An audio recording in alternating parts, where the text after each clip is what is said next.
Dan Evans, thank you very much for coming on to the podcast. Thanks for having me on. So, where do we start with you?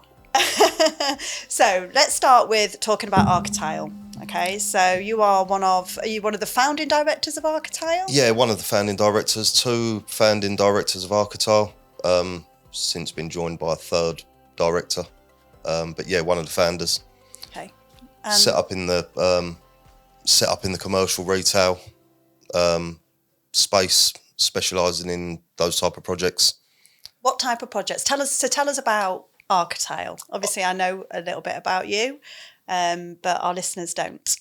We set up to be a different type of contractor. Yeah. So we was very much focused on what area of the market we wanted to work in and what we get enjoyment from, and not just do it. Everyone's got to make money, but it wasn't just to make money. It was to go work and enjoy your time at work. So we don't really do residential. Oh. There's more than enough contractors in that space. So we tend to focus on retail projects. Not necessarily major nationwide rollout chains.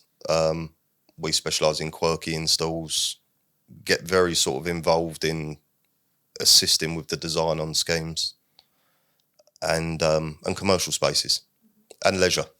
So we're commercial, retail and leisure. Excellent. Operate across London.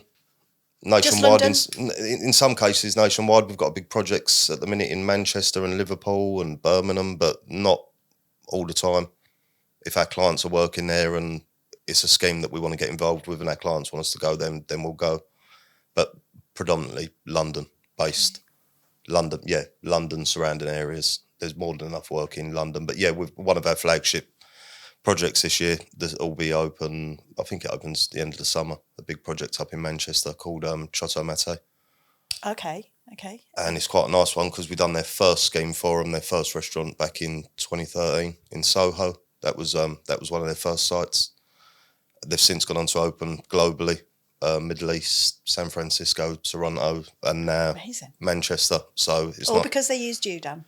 Possibly. I still go in there. I was in there a couple of weeks ago with my daughter having dinner. And that's why I like doing retail and restaurants, because you can go back in and over time, 12 years ago, and still enjoy the space. Yeah. Revisit it. It doesn't, I mean, if they haven't refitted it out, of course, where it hasn't closed for some reason. But yeah, it is nice to go back time and time again, revisit spaces, whereas residential, you do it. Although they're nice, you never see it again. You never really see. Knock on their door with a bunch of flowers. It's impossible. And we do some high-end residential, but again, there'd be, if we wanted to do it for a particular reason, or if it was a scheme that we wanted to get involved in, then we would do it, but not tower blocks or mass residential London. No, definitely like this. Just, I wouldn't get no enjoyment from it. No, and I guess that's really important point you made there about how you set up. It wasn't necessarily about making money. It was about doing something that you enjoy and something that, that's pleasurable. And I guess that really, speaks to your customers as well. Yeah, I mean, we have like very strong relationships with our customers and more involved than a typical contractor, I would say, would be involved. And that helps us navigate our way through these projects. They're time intensive, very strict deadlines, very strict opening deadlines, and they know that we are geared up to work within those sort of environments and pushing, under pressure would be the word, under pressure. Yeah. And that's why we don't really have a high turnover of clients, or don't go looking for new clients. And I think something I've picked up from the conversations that we've had is about how important that is to you to have those positive client relationships. And, I think you're quite selective, I think, in who you work with as well. Yeah, not in a horrible way. No, and I don't, just in if a client that we're looking to work with aligns with our values as a company as well, then it's a perfect win-win relationship for us. And that's how we approach all of our business. It can't just be transactional and monetary based. Otherwise, we've found before with previous businesses and previous roles in different companies, the relationships break down. They don't really last that long. There has to be something meaningful there. We have to be able to add some value to our clients. And like I said, their values and how they operate their business and their business models have to sort of align with ours as a company as well. Otherwise, it just doesn't really work. You end up, it's a hard enough industry as it is what I think what I'm trying to say, without battling internally with your clients as well. So, yeah, and I think, I want to go on to it a little bit actually to talk about the industry and your background. But before I do that, I wanted to just touch on, which I guess we're kind of going down that road anyway, about, you talk about the space in between. And can you explain more about what you mean by that? It's a hard one to fully explain, but we see ourselves as, although we're a tiling company, or if we was a plumbing company or a carpentry company, very few owner-founders actually work on the tools. There are some companies, and that's great for them, but when you jump up another level, I don't install tiles. None of our other directors install tiles. So we view ourselves really as a project management company that offer a service. Yep. Our service just happens to be tiling and stone. So we fill a void in between supplier and end user, and that's the space between. Or logistics, we fill a logistic space between, where we'll manage the import of materials to go into a restaurant, or we fill the space between one of our subcontractors and installing the tiles on site. We manage the process. So we are really a space between in all facets of our business, and we fill a void and a role. So that's where the idea of a space between come from. I love that. Yeah, it's interpreting a client's brief on paper or 3D renders and advising on how we can turn it into a reality, or what will work, or maybe getting involved with specifying materials or different ways of doing things, or can we advise on the program?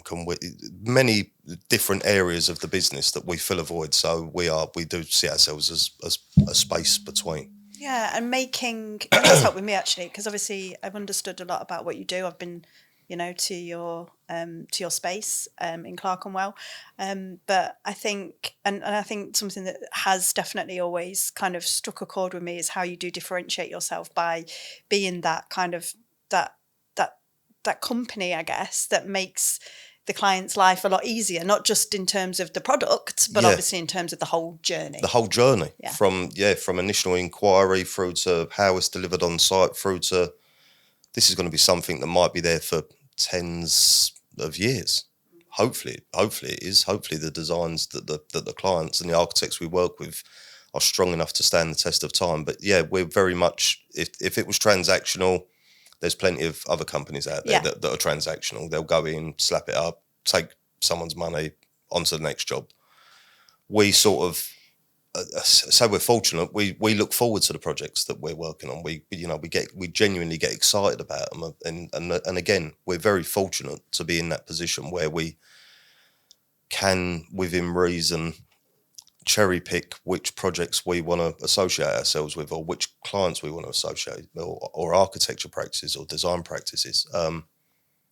And that comes from, I think, first and foremost, being genuine. Yeah, 100%. Secondly, adding value. And from then on, just making the client's journey along that scheme as easy as it possibly can be for them.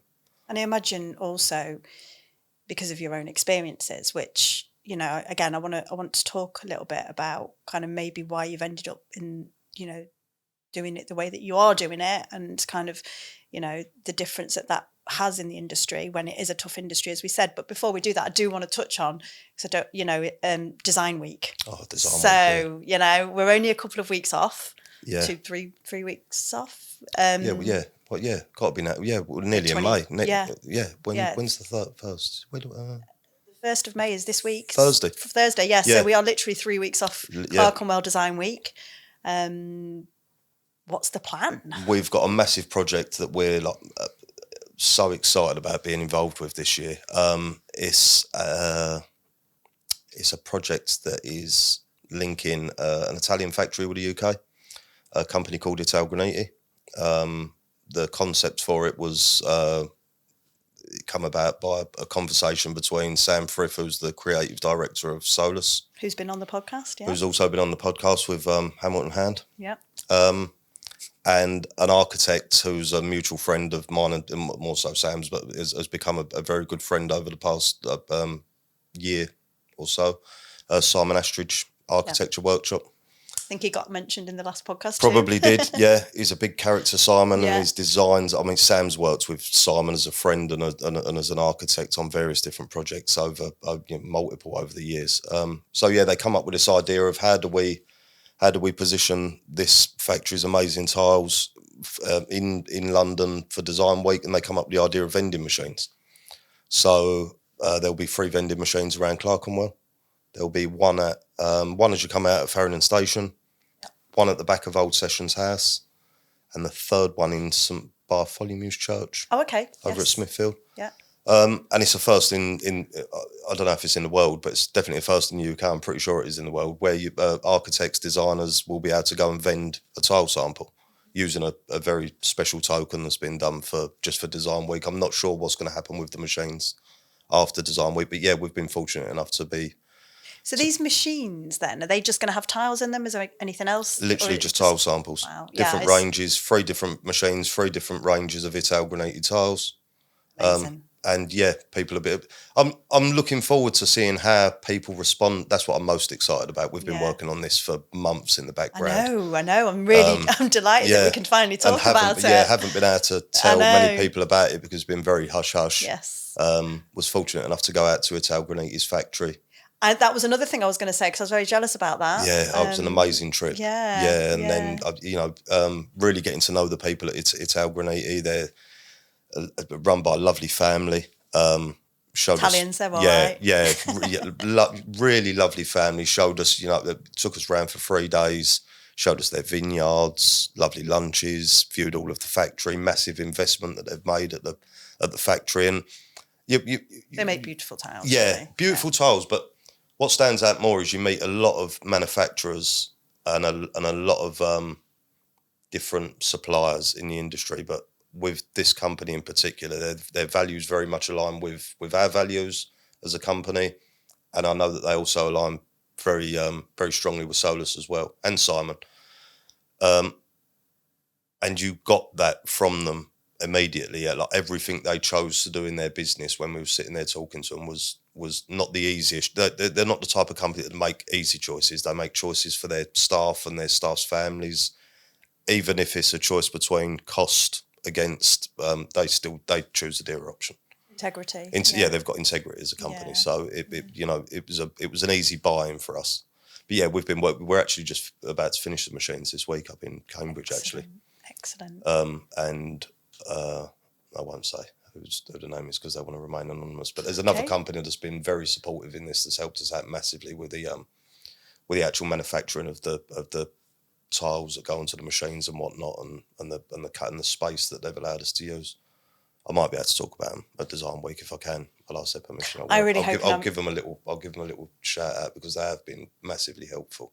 Yeah. But again, another company that we've worked with that we haven't really worked with that much that are real integrity as a company and have shown us so much love early on in a relationship that they didn't have to, which is nice. And I'm sure we'll go on to do amazing things with that fabricators as well. Interesting, isn't it? How it's, I think amazing work is done when we have those relationships and our values aligns, and there's integrity involved as well.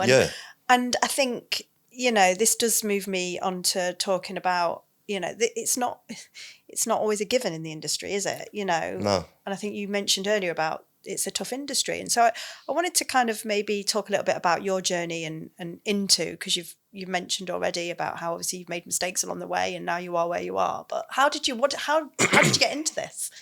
Into tiling in general? Yeah. I'm going to be honest. I was a painter and decorator years ago, and I just I was on site and see how much tilers was earning and went into tiling. And I was really good at tiling, like really good. I'm lazy, and I didn't have the staying power to work on a building site. So I went into training, and I used to teach people how to tile. And then later on, I went into further into teaching and set up training centres and used to teach ex-offenders and unemployed, and we had training centres set up in prisons across the country and that type of thing, trying to give something back. And I went into sort of MVQ assessing, become a City and Guilds assessor, then an internal verifier. And then we started offering skills training for people looking to emigrate to Australia. This was years ago, maybe sort of 2008, 2010. And I've done that for a long time. Did you get to go out to Australia? Yeah, I went out to Australia. I was there for 3 days. That's my only trip to Australia. I went there for 3 days once, just for a meeting. Because I got a job out there, didn't I, in 2010 and didn't go because I got pregnant. But anyway. Really? Yeah. I got a job teaching Italian out in Victoria. Really? Yeah, and then found out I was pregnant and didn't go. I know, so I've never been. But Did you ever sit there and wonder how different your life had been if you had gone? Well, yeah, of course I do. But then I also believe, I'm a big believer in that things happen for a reason, and lots happened in my life subsequently. And, you know, and obviously I was married at the time, I'm now divorced and what have you. So, you know, things happen the way that they are supposed to, I think. It was like that for me, and I hit a path, and I'd been doing things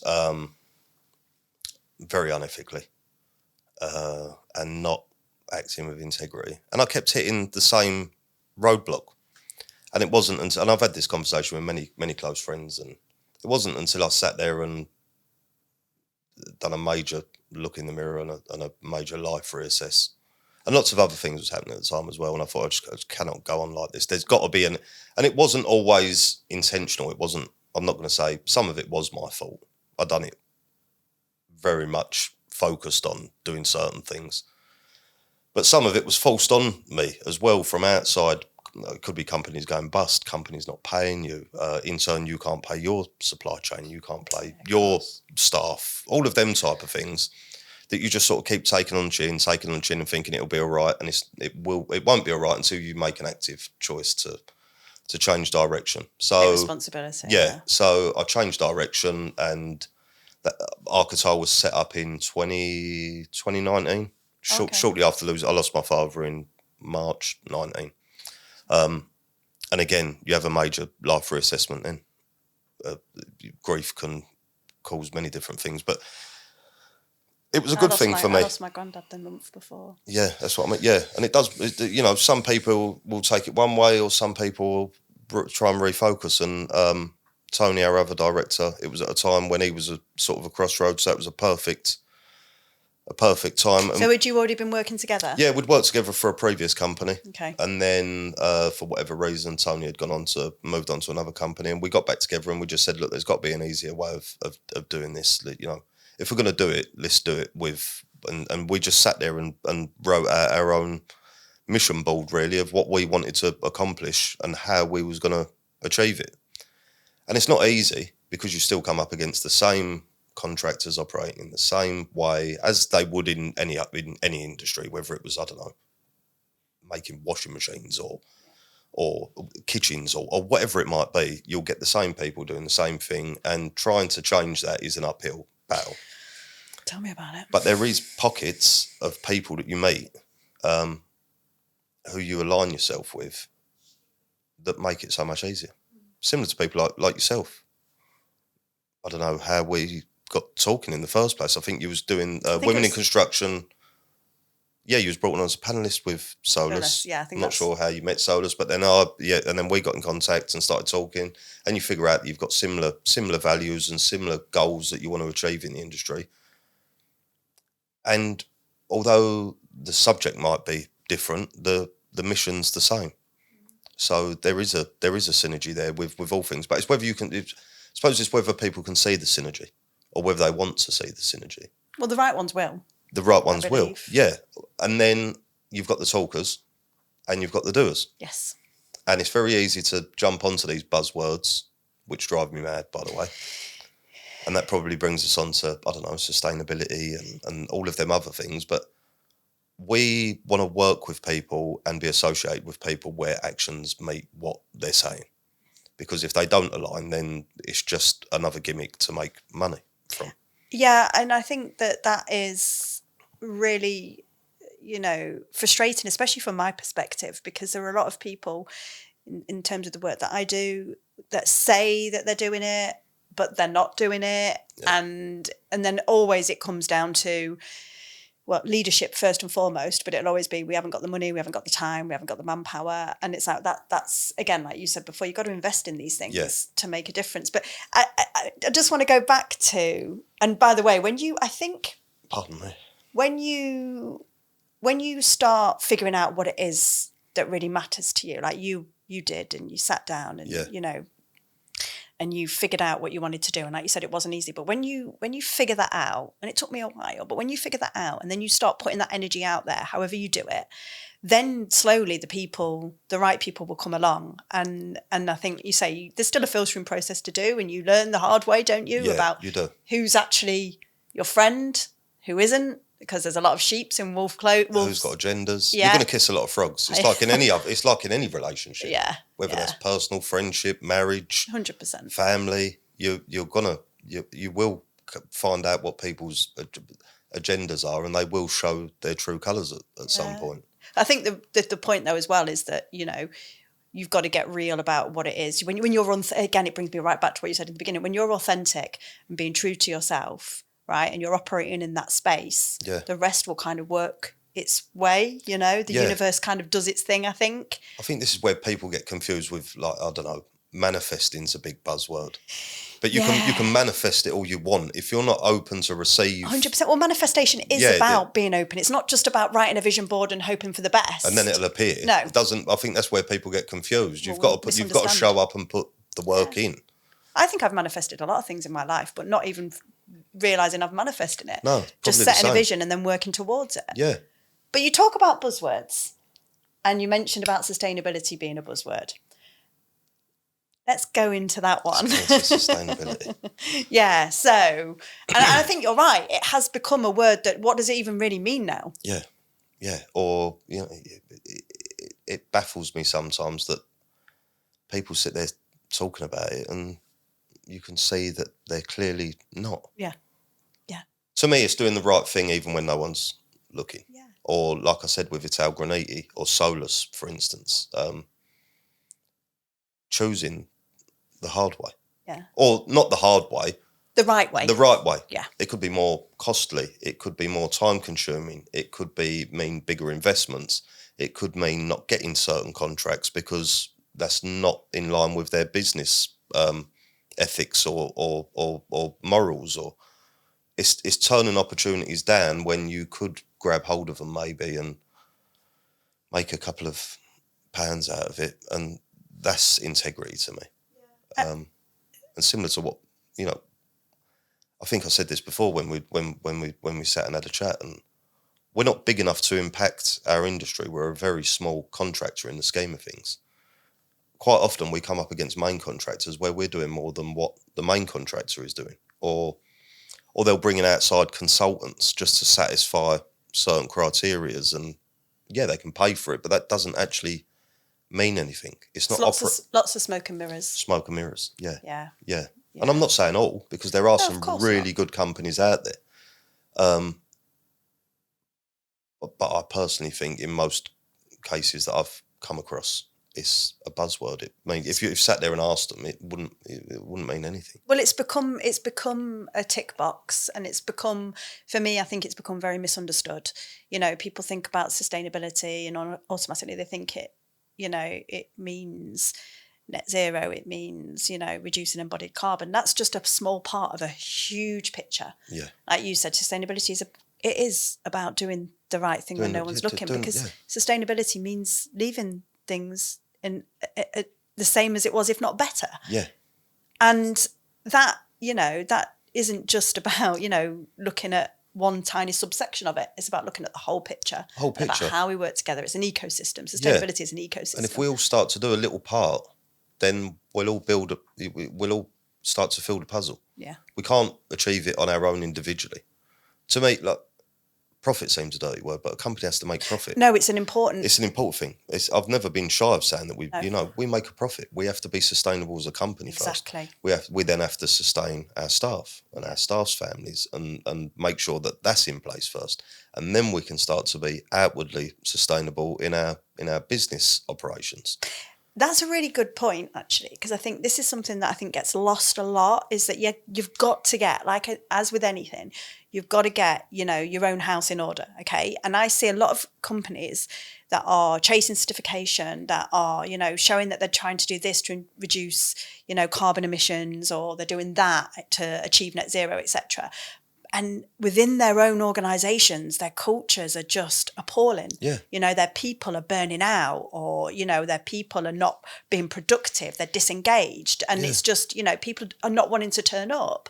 Yet from the outside looking in, these are great companies that are doing making great steps. And Retention, some of these companies as well. If you've got retention of people, how can you honestly think that you're going to be, doing the best you can in terms of the environmental aspects of sustainability? You can't.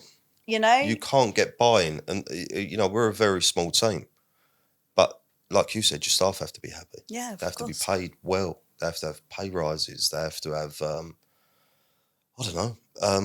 Feel that they are They have to heard. They have to feel heard. They have to feel valued. They have to feel like they're building something with you, and then you'll retain the staff. And if they all buy into the company's, we've lost staff before, but they probably wasn't the right staff to come into such a small team. It is quite hard working with two founders and who are very driven.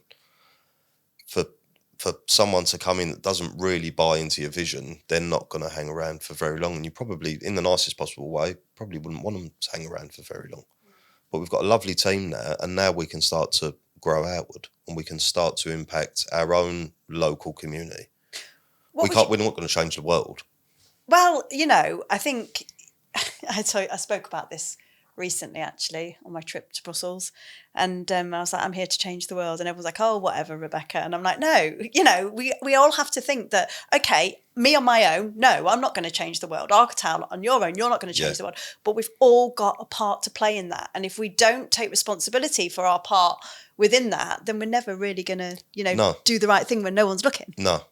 And that to me is the most important thing, is to do the right thing even when no one's watching. Yeah. That's real integrity. But like you say, we might be able to change the world if there's enough of us that are all aiming in the same direction, and it does create a movement, and you will see genuine change. Yeah. I'm quite cynical, and I think that once money becomes involved in things and corruption sets in, then it becomes a box ticking exercise, and it's just another way of making money. But we would be doing it even if it wasn't a buzzword. We would still be looking for how can we, even if you took it from a purely business point of view, why wouldn't you want to be sustainable? Why wouldn't you want to limit the movement of materials or logistics? If in one, there's always a pro and a con, which is not even really a con. As a business, you're going to save money. So from a selfish point of view, the more you do, the more you'll save. But that's still not the reason driving it. The reason driving it is, like you said, to leave a better place for your children and the next generation, and leave it a better place. Or even if it's not a better place, but it's a nicer environment for someone else. And would you say that kind of, when you first set out on your journey, that was important to you? Yeah, massively. That was on our list of things that we wanted to do. Yeah. Just from a personal, ethical point, way of being. Well, I guess you've been in a place before, in a past life, you've been in a place where that wasn't as important, and that wasn't. Oh, yeah, it would have been like the furthest thing from my thought years ago. Yeah. I would have just been like, how can I make some money? Yeah. How can I get paid? And did that make you happy? No. Yeah. Money alone doesn't make you happy. No, seeing the impact that you have, even if it's on like the wider part of the company, our installers, who in most instances in construction, a lot of them are self-employed, but self-employed with us 100% of the time in the main, and have been for years. So we don't have a big high turnover of subcontractors. We have a very small limited supply chain that we work with. And again, our suppliers have to align with what we're trying to do as a company, which we're fortunate enough that they do. Yeah. And you know what? That's not always, there are a lot of, businesses out there, a lot of contractors out there that don't necessarily we say that we do the due diligence because we have to sometimes show that we're doing that in our in our bids and our proposals, but are we really doing it? Probably not. Are we really cost driven? Probably. Well, we've turned work away because we will not compromise on, if we're being forced to do something or strong-armed by a main contractor, we'll just say we're not the company for you.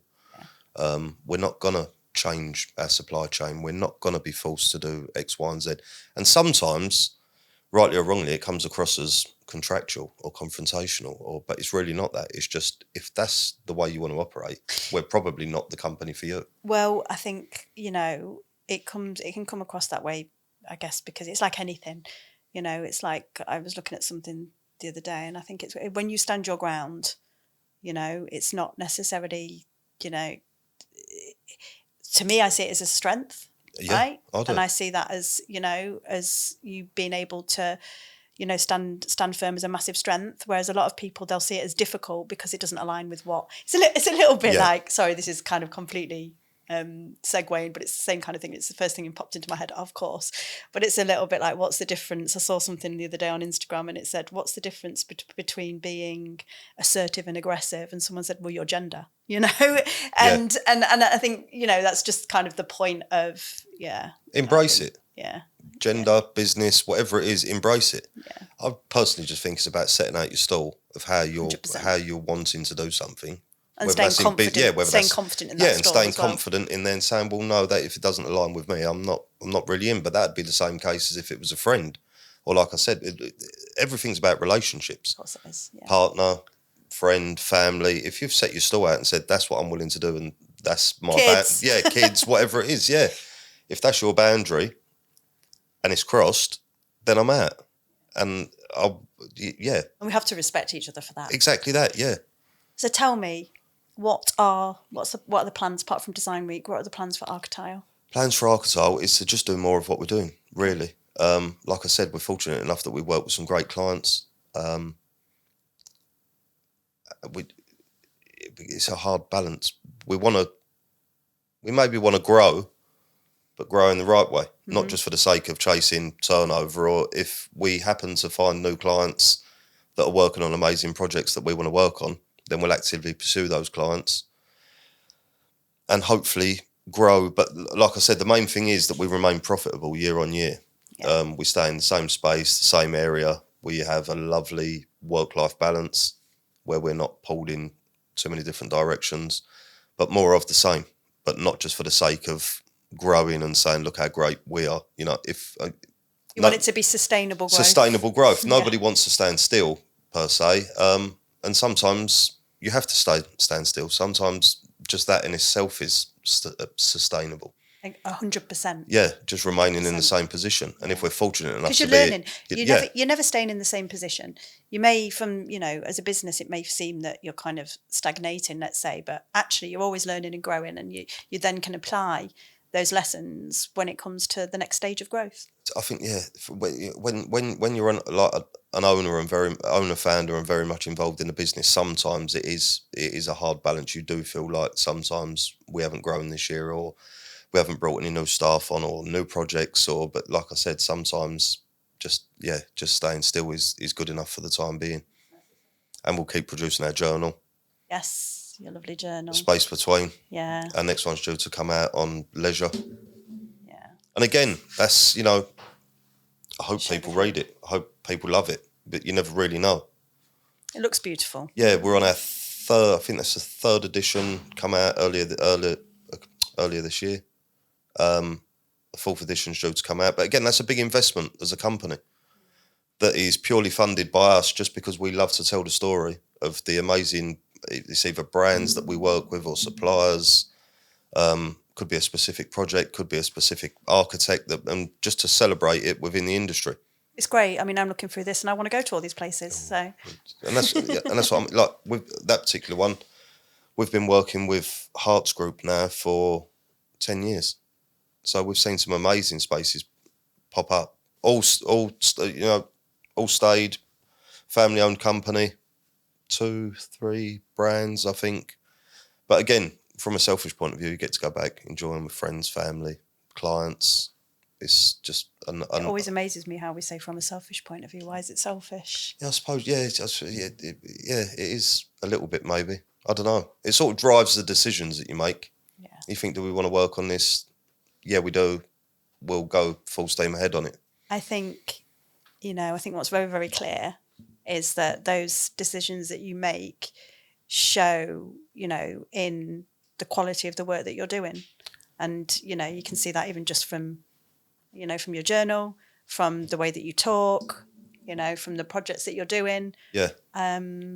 It all speaks for itself. So, and you're taking action. And I think, like you say, if you put it out there enough, the right people gravitate towards you. They come and find you. You don't necessarily have to go digging and looking for them or attaching yourselves to them because you want something. They just come and find you, like Solus and Simon with Automatica for design. Well, Solus came across this has all come about because of me putting stuff out on my LinkedIn, and I think it was and that's what Ian, I mean. Ian, literally, there was a couple of posts I put out on LinkedIn. Ian called me. I was in King's Cross getting the train back from having been here for something, and I was like, oh yeah, okay, yeah, I'd like to do something with Dame Kelly Holmes. I'm in. Yeah. And that was it then, and I think that's what an amazing event. Yeah. And it has led to, lots of other amazing things, and it's led to this today. So, and even that, I mean, Ian is very much. I know it's the whole team at Solus, but Ian has very much championed the building minds. Yes. And I attended last year's building. Last year, was it 24? 24. They had building minds, which was men's mental health in construction, and then we went on to have a race night after that, where Scalextrics, what Ian had arranged, where contractors and designers could race against each other to raise money for charity. And then women in construction. I'm not sure what the next Building Minds event will be, but I'm sure Ian and the wider Solus team will be planning.